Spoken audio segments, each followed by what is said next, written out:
Hi, my name is Thom Gardner, and I'd like to talk to you about a new book that's just being released called Living the God-Breathed Life, an Invitation to Rest at the Table. This is a book that is written in three parts: the conversation, the table, and the encounter. I think you would agree with me that the first words that Jesus ever speaks to disciples would be pretty important words.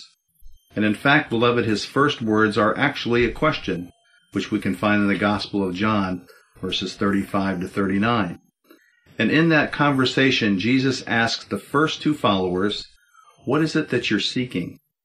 What we're seeking determines the peace that we live in. It determines the direction that we go in. It determines everything. It determines how we raise our children, how we do our work, the purpose and the destiny that we enter into.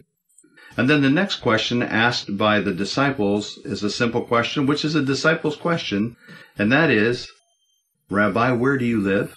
Beloved, that's what we want to know, isn't it? We want to know where he lives. We want to know what he's doing. Just as Jesus said, I only do what I see my Father doing. We want to do likewise. We want to do what we see Jesus doing. We want to join him in that work and in that place of intimacy. And then the Lord, upon that question, asks them to join him. He says, come and see.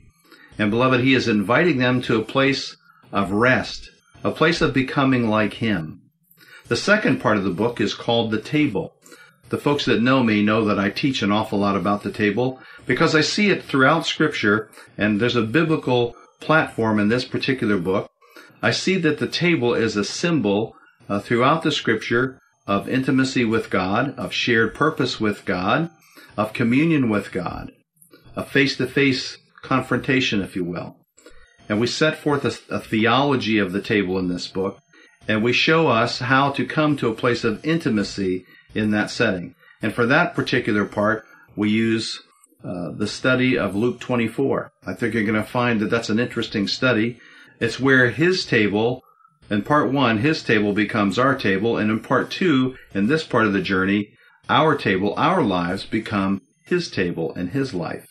The third part of the book is our own personal encounter with Jesus, where he will invite us and you and I, to his table and have a conversation with us and ask us several questions which you're going to have an opportunity to answer and to work through.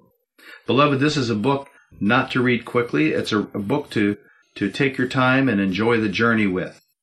I pray that you would buy this book, and in this book you'll find a place of greater intimacy with him, a place of transformation and becoming what he is.